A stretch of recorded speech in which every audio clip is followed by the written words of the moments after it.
Well, Linda, let's start with your parents. Okay, that's a great subject to start with. Tell me about, first of all, your father, who's named Foster Bennett. It is, and he has a grandson that's named after him. That's right. He sure is. So what, one of your children's named it? No, my niece, my brother's daughter, named okay. her son Foster. Oh, okay. And so I had to study my geography to keep all this straight, just exactly where Bartow ends and Cherokee begins and Cobb comes in. But your father was born in Bartow County, just outside of Ackworth, right? Right, where Bartow, Cherokee, and And Cobb. Cobb County, they all meet together. Uh-huh. And he actually was born in Bartow County. Uh-huh. So, Let's see, is this near Galt's Ferry that we're talking it is. about? In fact, he lived in a house that was later covered over by the lake when they built Lake Altoona. Mm-hmm. And that was destroyed then. Uh-huh. And he had to move somewhere else. So they moved the family to Ackworth, which is on which is on Woodstock Road now. Uh-huh. And they lived there for years and years. In fact, he's one of 12 children, and all of the children were given land there. My grandfather had quite a bit of land there, so he gave each of his children land. On Woodstock Road? On Woodstock Road. And then each of those children gave each of their children land. Uh-huh. So my brothers and I, when we got married, he gave us each 1 acre of land to build a house on. Uh-huh. And then after my daddy got older, I think he sold 27 acres of land. Uh-huh. And then when he got farther on in life, he decided he'd give us each 5 more acres. Uh-huh. So we all have, well, one brother has 7 acres because it was not the best of the land line. Mm-hmm. And then my other brother, he decided once my parents died, he decided he didn't want to look at the family's, my daddy and mother's land, because it was going to be subdivided. My brothers and I decided, since it was that 12 acres of land, that they didn't want to just leave it. Mm-hmm. So they wanted to build a subdivision out there and sell it to be subdivided. Mm-hmm. So they did that, and now there's the subdivision there. Mm-hmm. But I still have my 7 acres, Mm-hmm. and my other brother has his 7 acres. Mm-hmm. But we did sell that 12 acres for a subdivision. Mm-hmm. And the brother that moved to Jasper. Uh-huh. He first moved to Blue Ball Ground, Uh-huh. and his wife died, Mm-hmm. and he decided he wanted to get away from there, the house that they had lived Mm-hmm. in. So after she passed away, then he moved to Jasper, and he loves it up there. Mm-hmm. Mm-hmm. So you've stayed in the same place for a number of years now? 72 years. Well, my husband and I just celebrated our 50th wedding anniversary this year Uh-huh. in April. Huh? So we've been there 50 years. Wow. Uh-huh. Wow. Well, that's great. Now, this was farmland when your father was living there? It was farmland. In fact, where Walmart is on Bellsbury Road, Mm-hmm. that's where the man that owned all of that land in that area lived. And he sold my daddy the farmland that Daddy bought, and it was for $17 an acre. So he got a deal, and we got a deal when we sold the land too, which is much less than if we had have kept it, but still we got a good deal. And Now, your father's father had a sawmill? he has a sawmill. And where was it? It was on Woodstock Road, Okay. and now that was my grandfather Bennett Mm-hmm. And then he also had what do you call it, when they have the horseshoe, they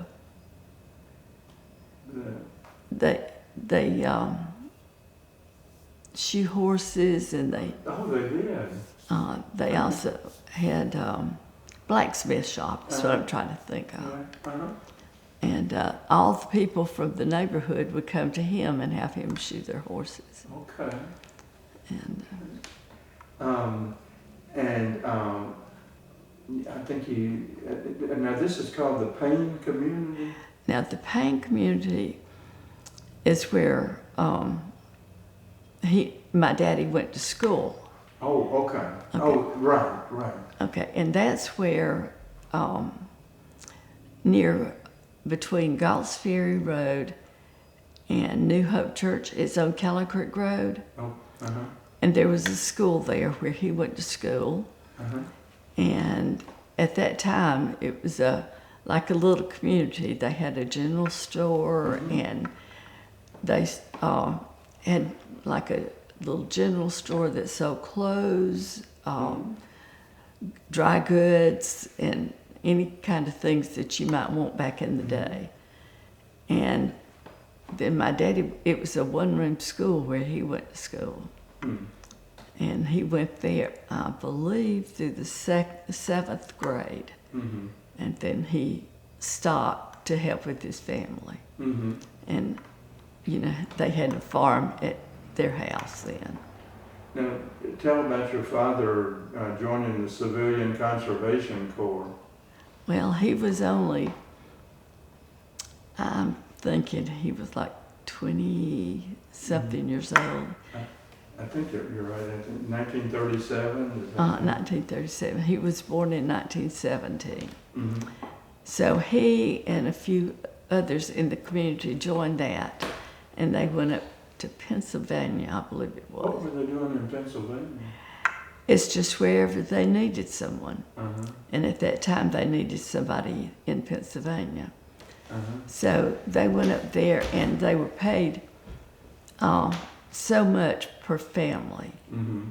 And they paid Daddy's family $25 to send home Mm-hmm. to the family, and that was to help with their food, their insurance, and any way that they could to help. And Daddy stayed there 3 months, and then he came home, and he was given $5 a month. Uh-huh. And he used that for his insurance, and they fed him and did everything that they could to help him as well as help his family. Uh-huh. And then after 3 months, they sent him home and let somebody else go in his place. Mm-hmm. But he thought that was great because he was helping his family. He felt like he was really accomplishing something. Mm-hmm. Wow. What did he do when he got home? Work on the farm? He worked on the farm and helped them, and then he went to work for it was Bell Bomber Plant. Oh, did he really? That's what it was called then. Yeah. And he painted at the bomber plant. Uh-huh. And that was his job until he decided to come home and join the Army. Mm-hmm. And an interesting fact about that is that's kind of what brought my husband and I together in an odd side. Mm-hmm. My husband's father and his brother were twins. And I didn't know my husband then. But when I started working at Allen's 5 and 10, the day that I started to work at Allen's was the day that my husband was leaving to start to work at Bell South. And so anyway, when he was at Bell South, it was his very last day, and it was my first day. Uh-huh. Ronnie worked at the warehouse, and I worked at the store, Alice 5 and 10. So they decided they'd take me down to the warehouse and introduce me to everybody and show me where I would go down there to get supplies and all this. Well, Ronnie was walking out and I was walking in, so they introduced me to him. We talked for just a minute, and I said, well, it was nice meeting you, and that was it. So I didn't see him any longer. Well, then later, Ronnie got back from working at Bell South, and they had also, Bell South. And then he went into the Army. Mm-hmm. So I never saw him again. Later, my husband and I was friends with a girl at church, and she had a boyfriend in Ackworth. And so she wanted me, I could drive and she couldn't. She wanted me to take her to Ackworth to see her boyfriend that day. I said, okay. I said, we'll go. She said, I saw a guy riding across the railroad track in a silver car. She said, let's go see if we can find him again. I said, that'd be a good place for you to meet him. So I said, okay, we'll go see. Well, we went to Ackworth. We're sitting where, right now it's a Dr. Eaton's, and what used to be Battle's grocery store. Mm-hmm. We were sitting in the parking lot, and there comes a gray silver car across the railroad track. She said, that's him, that's the guy I want you to meet. Mm-hmm. So I told Mike, her boyfriend, I said, go get him, I want to meet him. So he takes off, goes, picks him up, and they come back. Ronnie pulls in on my side, and Mike pulls in on her side. So we talk a little bit, and here we go. We decided we'd go right around and talk and all that. Mm-hmm. Well, that became a love romance, Mm-hmm. We talked with them and all that, and so we got together. We eventually decided we'd date. Mm-hmm. Okay, so that's another story where we dated every day until the day we married. Mm-hmm. But going back to the Futrals, Ronnie's daddy and his uncle, his twin brother, decided they would go down to join the Army. Mm-hmm. Here comes Melvin and Elvin, Ronnie's parents and his uncle, go to the Army recruiting center down near Sears, Roebuck in Atlanta. Mm-hmm. And there they join, and all of a sudden, here's my daddy in another line, and he recognizes them. So he goes over, stands and talks to them. And they get to talking a lot. They were from Ackworth and all this. It ended up that all three of them joined the Army at the very same day. Wow. And so it was meant to be. Wow, I guess so. Now, what did your father do during World War II? He was on a mine planner. That sounds like pretty dangerous work. It was. They were out in the ocean the whole time, and they looked for bombers, and they would plant mines where they thought a ship would be coming toward them, mm-hmm. and they would plant those bombs. Wow. And he had one really sad instance where there was one man that was killed on site, but Daddy was trying to help him, mm-hmm. and he could never reach him. They mm-hmm. just kept holding and grabbing for each other, mm-hmm. but he could never reach him, and he watched him die, and that really played hard on Daddy's mind. I do. So. Wow. I understand your father raised a lot of chickens and cows and so on. He did. He raised about 40,000 chickens. That's a lot of chickens. It was. It was a lot of hard work too. And we helped a little. My two older brothers and I mostly played with the chickens because I was little, mm-hmm. But my brothers had a lot of hard work, helping Daddy. Mm-hmm. And then they had, he usually kept between 40 and 60 cattle, and that was our livelihood. I guess. And I can remember like when he would raise the hogs for our meals, Mm-hmm. you know. And one night, one day, he and his family had gone out to butcher hog for winter food. Mm-hmm. And they worked so hard that day. It was on a Friday, I think. And so on Saturdays, we would go to Ackworth and get our groceries. We only went on Saturdays now because he was busy the rest of the week. Sure. So we all went to on Saturdays to get our groceries and anything that we needed during the week. Mm-hmm. And when we got home, as he was coming out the road, he noticed that we had a smokehouse where he would hang his hams and all that to smoke. Yeah. As he was driving in, he saw that the smokehouse door was open. Mm-hmm. And he said, "Oh no," he said, "something's gone wrong." And so he sped up a little bit and went straight to the smokehouse. And all of the meat was gone. Everything that he had just done the night before. Wow. And I can remember, I was little, but I can still remember the look on his face. Mm-hmm. That's our winter. Yeah. He said, "That's our whole life, Mm-hmm. our whole meal." They ever find out who did it? No. Mm-mm. But I can still see him sitting on the step of that, tears running down his eyes, because... So it must have been a long winter that year. Uh-huh.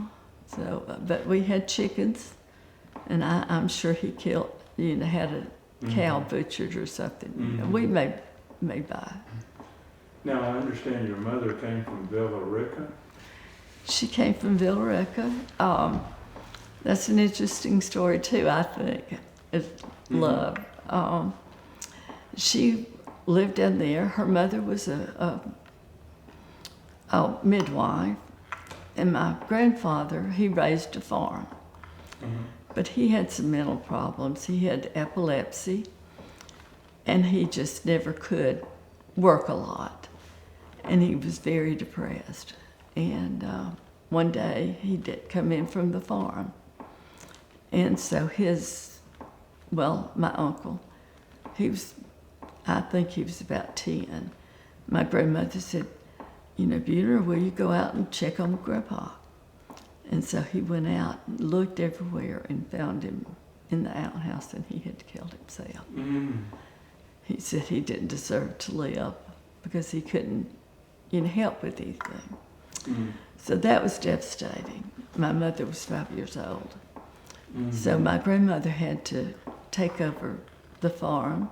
Mm-hmm. She raised the farm. She raised 5 children by herself. Wow. But she did it and did it well.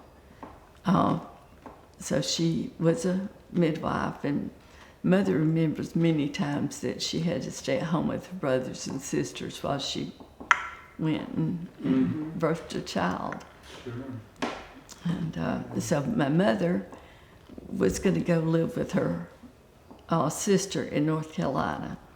So she hopped a train by herself, going to North Carolina. When she was on the train, there was a man in uniform, one seat back. And so they kind of struck up a conversation, leaning back and forth, talking to each other. Uh-huh. And so he asked her if he could write her. They struck up a conversation, and they gave each other their names and addresses. And so they wrote. I don't know how long they kept in touch with each other, but he visited her 3 times. They saw each other 3 times. And this is your father. My father and my mother. Uh-huh. And on the 3rd time that they saw each other, they got married. Wow. And it was love at first sight, I guess. And they got married. He met her at the Ackworth Depot, and they had an uncle to pick them both up. and took her to the family farm. Uh-huh. And they met his parents, and they got married the next day. Wow. So it was a whirlwind romance, not seeing each other very often. Wow. So he's still in the military at this time? He is, and she followed him around. Uh-huh. And then they finally settled in Ackworth, and they lived with my grandparents for just a few months until they could get a house built. Mm-hmm. Wow. Now, your mother, she worked at Marietta Drapery Mill? It was called Marietta Draping Mill, Uh-huh. and they made drapes, and then after a while they sold to a shirt company. Mm-hmm. And I'm not sure what the name of the shirt company was, Mm-hmm. but they made shirts, and then after she left there, she stayed at home with me Mm-hmm. until I was old enough to go to school. And when I was old enough to school, stay at home, she quit that and she went to sub-teaching. Mm-hmm. And she's substitute teacher for years. And she went from there to just being a fill-in teacher for teachers that were on long-term disability. Mm-hmm. And she worked there for a long time. And you went to school at Oak Grove Elementary? I went to Oak Grove Elementary. Both of my brothers and I went there. Wow. And I understand there weren't that many families along Woodstock Road at that time. At that time, it was a dirt road, and there were 5 families. Mm-hmm. We were the only ones for our ages. Mm-hmm. And then it just gradually started, selling off to other families. Mm-hmm. And Well, it was a very close-knit family. you had a story about burning leaves in the middle of the road? Well, it was a dirt road. Uh-huh. Woodstock Road was dirt road all the way from 92 all the way to Kellogg Creek. Mm-hmm. And in fact, it was dirt road all the way into Marietta until you get just inside the Cobb County line. Mm-hmm. And when we had an aunt that was coming from North Carolina one Mhm. day, and I can remember my daddy giving her directions is go through Atlanta until you get to the first red light, and that would be at Bells Ferry Road. Make a right turn at that red light and go to the first stop sign, and it'll be you'll see a dirt road with a stop sign. Make a right turn, go to the next dirt road Mm-hmm. with a stop sign, and make a right turn and follow that for 2 miles, and you'll be at our house. You don't usually get those dirt roads. No. So you all were burning the leaves, and that kind of stopped people from going down the road, didn't it? It did. We did have dirt grass, Mhm. in our pasture. In our yard. It was always just dirt. Mhm. And we had big trees, and maple trees Mhm. especially. So our job was to rake the leaves, gather them up, and put them in the dirt road Mm-hmm. and burn it. You'd never see a car coming through. You might Yeah. see 1 or 2 cars. Yeah. Well, most of the time you knew those people in those cars. Uh-huh. So we would sit there and burn the leaves, and if somebody came by, they'd wave. And if they knew you, they'd sit and chat for an hour, Mhm. So it was just, Mhm. it was all family anyway, so, Yeah. So, I said y'all went to New Hope Baptist Church? we did. My grandfather was one of the founders, Oh. and my daddy was a deacon. He was ordained when he was 25, I believe it was. And he was a deacon as long as he lived. Mm-hmm. And, we were just raised in the church. Mm-hmm. And And it's still going, it sounds it like. sure is. Uh-huh. And, I saw a picture of it the other day. oh, did you? I Googled it and Oh, brought good. up a picture of what the church looks like. It's a nice church. It is. We're proud of it. We still go there. My husband's a pianist, Oh, really? and he's been a pianist there for a while, and now we've got several more that are pianists, and they kind of alternate their days of playing. And I don't know if this is appropriate to tell or not, but we are trying to get up a group. Our cemetery is in need of some work, and we're trying to get groups of people like scout groups or any kind of group that would like to help to work on the cemetery. We've got some tombstones that are in need of being replaced or either cleaned up or reset. Right. And we'd love to get some people that have members that are buried there to come and help us. We're an older group, not a whole lot of young people in our church now. So we'd like to put it out there. If anybody has members that are buried there that would like to come to help, we'd be glad to have them. Sounds like a great Boy Scout project. That's what we're kind of going toward that. But we've also like to, encourage anybody that's got members there.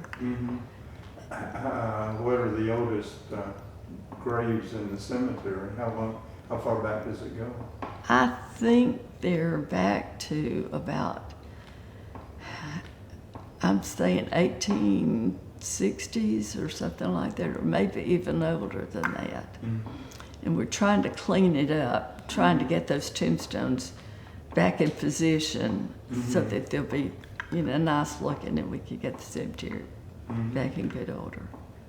Could be a great historic preservation project for somebody. I know, and I'm hoping somebody will pick up on this and see that. Now, I guess it was there that you met Inez Hembry. Yes. Talk about her. And she is, I get choked up every time I talk about her. She was your Sunday school teacher? She was not only my Sunday school teacher, but the best friend I could have ever had. She lived next door to Olin and McRae? Olin McRae and Moose McRae. She practically raised him, I think. And what's Olin's wife's name? Annie? I can't place it right now, but anyway, they live next door. So and not far from here. No, it's not. Or Hogan Farmhouse. Right. And when I was younger, she just took me under her wing. They didn't have children. And so I always went over there after church, and she just took me under her wing. And then when she got older, her husband died. And they had me over on Sundays, and I'd go over there and play with her, and her mother was still alive at that time. And then after she got older, well, she and my daddy went to school together too. They were in the same class. And she said if it wasn't Daddy and his math, she wouldn't have passed math because she copied off of his paper. And then after she got older, she was not able to do for herself. So I had helped her brother when he had a broken leg, and then he got older and he needed some help. So I'd go over every day and give him his insulin shots and help him any way he needed. And then she got older, and after my daddy died, I just took over with her, and I, took her places, and we liked to ride around, and she'd tell me where everybody lived in Ackworth and all the history behind that. And then after my mother died, we would get up every day. I just went over there, and she's my guardian angel, I guess. She was just wonderful. So how old were you when you started working at Allen's 5 and Bennett? I was 13 years old. Okay, talk about Allen's and what you were doing at the store. That was the most fun place. I guess it's because I was a little country girl that never went to town except on Saturdays. And on Saturdays, my family would go out, get a parking place in front of Henry's now. It was Allen's then. Mm-hmm. And they'd sit there with the windows rolled down, waving at everybody that went by because they knew just about everybody. And so I grew up doing that. Well, my cousin was the manager at Allen's, and so she would let young people come and work. We went, I started work when I was 13, and they let me work on the toy side. There was a toy side and then like a sundry side. Mm-hmm. And I would work there, and I just loved it because it was toys, and I related to some of that, you know. Mm-hmm. And I just kind of cleaned up everything, you know, like we dusted all the things every week, and we helped anybody that came in. And they had an old national cash register, you know, where you have the buttons, you know.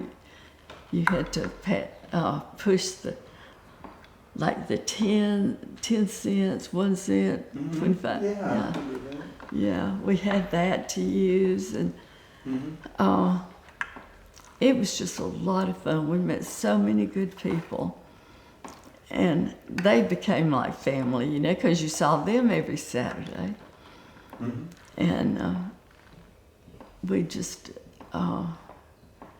so many people. We had to go down to the warehouse where they had all the main goods, and if you didn't have something at the store, you went down there and got it and brought it back, you know. Mm-hmm. And it was just, you wouldn't expect a 13-year-old girl to be working in a store. You know, you think of older people, Yeah, you know. for sure. But they let me do everything, you know, and I met some really nice people, and am still in contact with those. Mm-hmm. And, Talk about Hubert Allen a little bit. he was a gentle giant, although I was scared to death of him. He had a little limp, and so when we'd hear that limp, we knew we better go be doing something. Mm-hmm. He wanted you working. It didn't matter what you were doing, but you needed to be working. So I was scared to death of him. And I know he was a nice person, but I was young, and I thought, Mm-hmm. you know, I had to be busy all the time with him. Now, did you go to North Cobb High School, or did you go to Cherokee? I went to Cherokee. I was actually in Cherokee County. Well, that's what I was thinking. But I knew everybody from Cobb County. So, because all the students from North Cobb County came to Allen's. Uh-huh. So I knew more people from Allen's, from Cherokee. I didn't know as many people from Cherokee as I did from Cobb. North Cobb, Mm-hmm. because they all went up to Canton and Mm-hmm. that way. So I actually knew more from North Cobb than I did from Yeah. Cherokee. So what was it like going to Cherokee High School? It was fun, but It's a long way to go, wasn't it? it was a long way to go, and my parents, they didn't really take me to ball games or anything like that, and I wasn't really interested in it, you know. Mm-hmm. And by the time I got off work, it was too late to go to a ball game, Mm-hmm. you know, and so I just hung around the ones from North Cobb. Sure.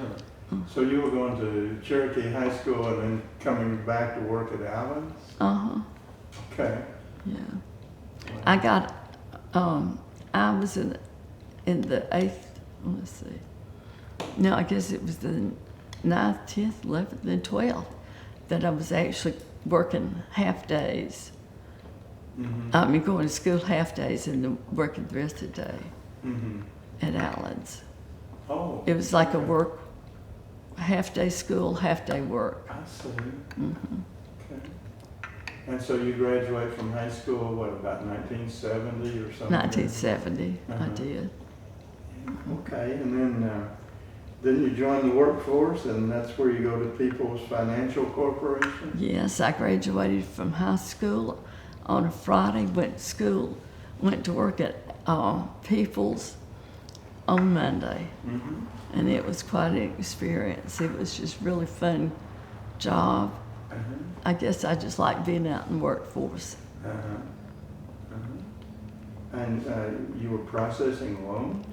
I was processing loans. Our company, they had, I think, 23 offices, loan offices. Mm-hmm.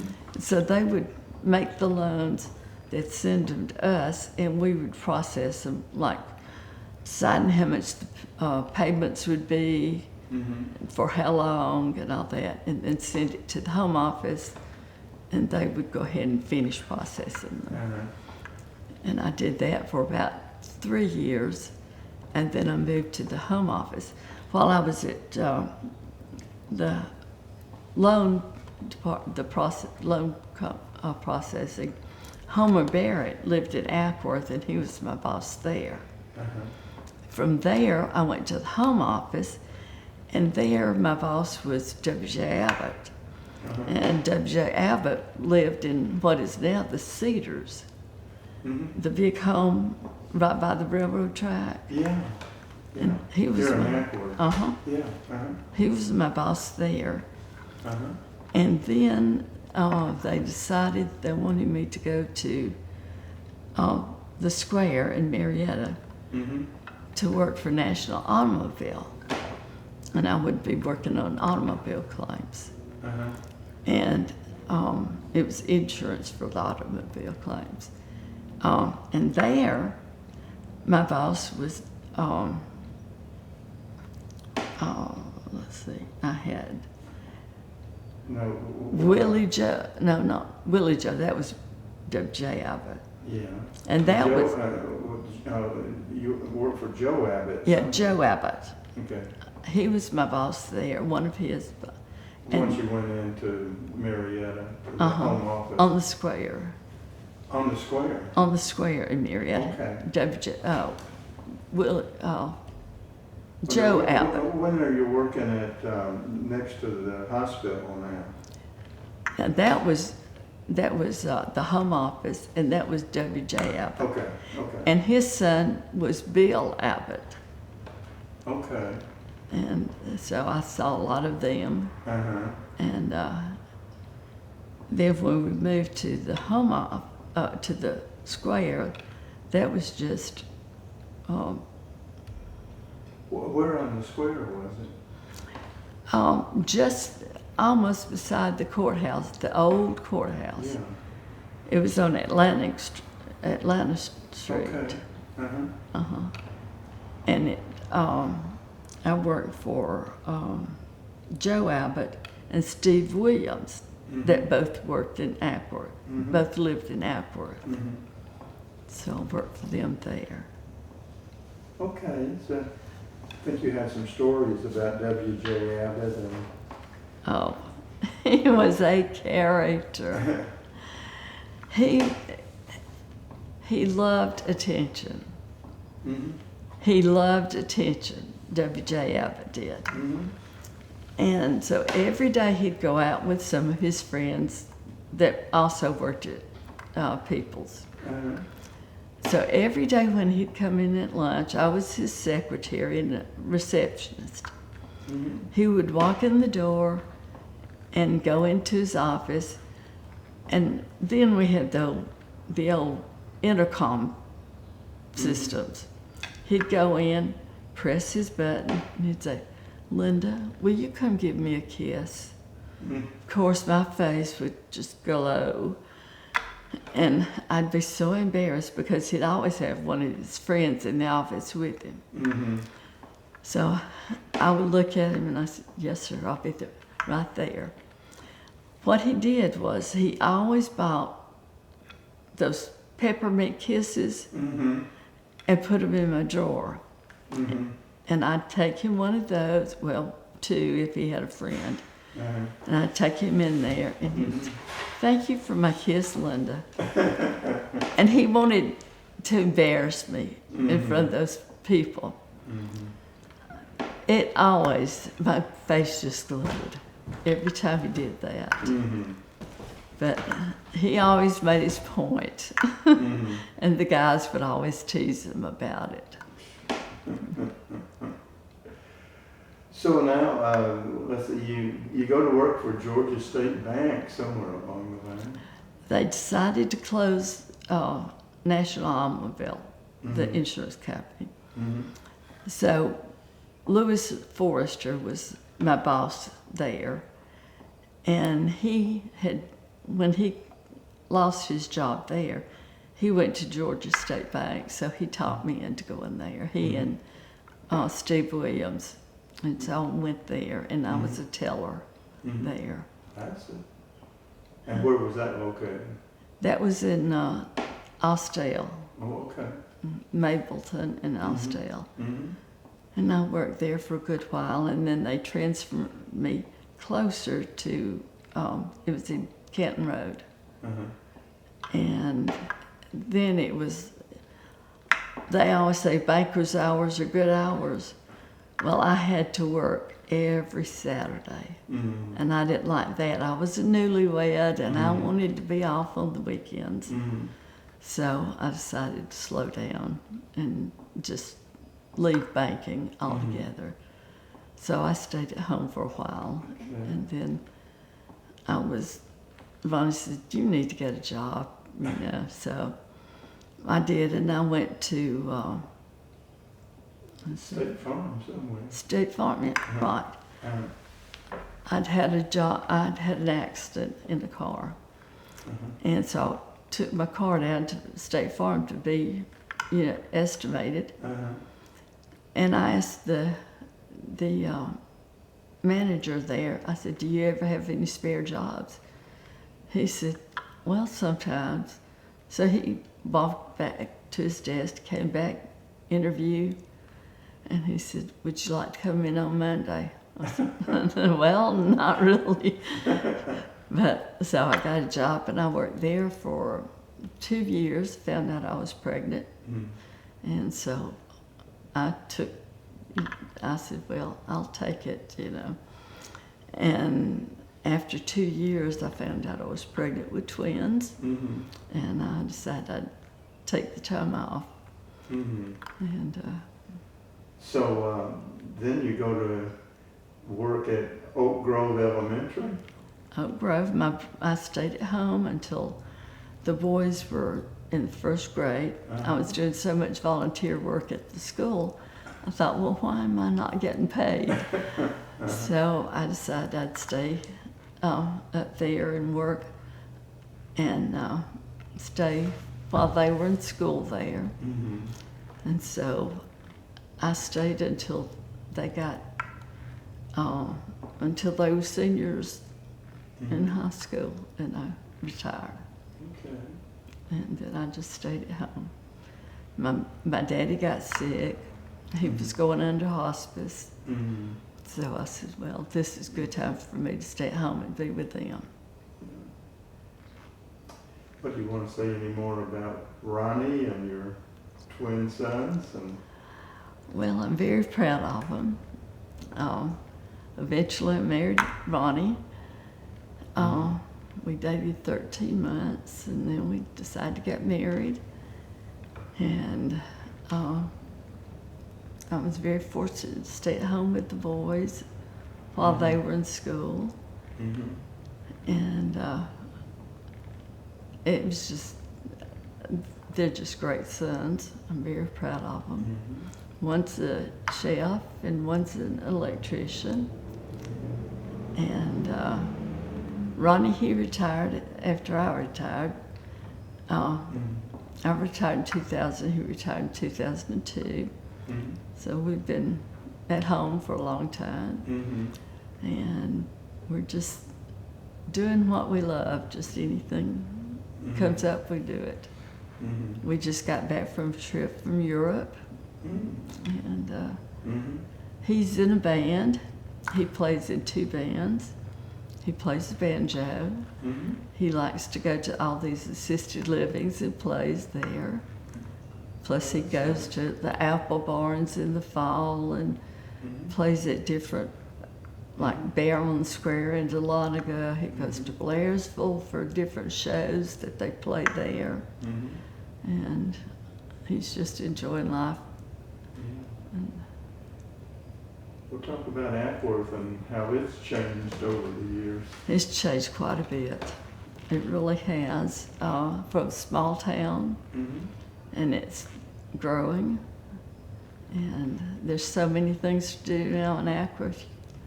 I mean, anything you could think of, there's something. And the countryside's kind of suburbanized, hasn't it? Oh, it has. I mean, we could sit on our front porch and count maybe 25 cars a day. Now, I was counting the other day, I was on the front porch, and there were like, I could count to 8 before we'd see another car. And I mean, they're just constantly coming. When did they pave the road in front of your house? When I was 6 years old. You were 6? I'm 72 now, so it's been paved that long. So it's been paved a long time. It has. In fact, when I was younger, when I was in school, my daddy had the cattle, and he would put them on one side of the road in a pasture until they ate all that grass, then they'd move them to the other side. One thing that our bus driver did was, when Daddy needed to move the cattle, he had to have us, my brothers and us, to stand on one side to guide the cattle across the road. So my bus driver would stop the bus, wait for us to move all the cattle across the road, and then once he got the cattle across safely, then he'd let us get on the bus and he'd go on his route. I mean, they were very accommodating to the farmers back then. Well, I'm about out of questions. Is there anything you'd like to add? No, it's just been a good life. I mean, there's so much to do in Ackworth now, and I never thought I'd see it this way, but it's very good. Well, thank you very much. Well, thank you for having me.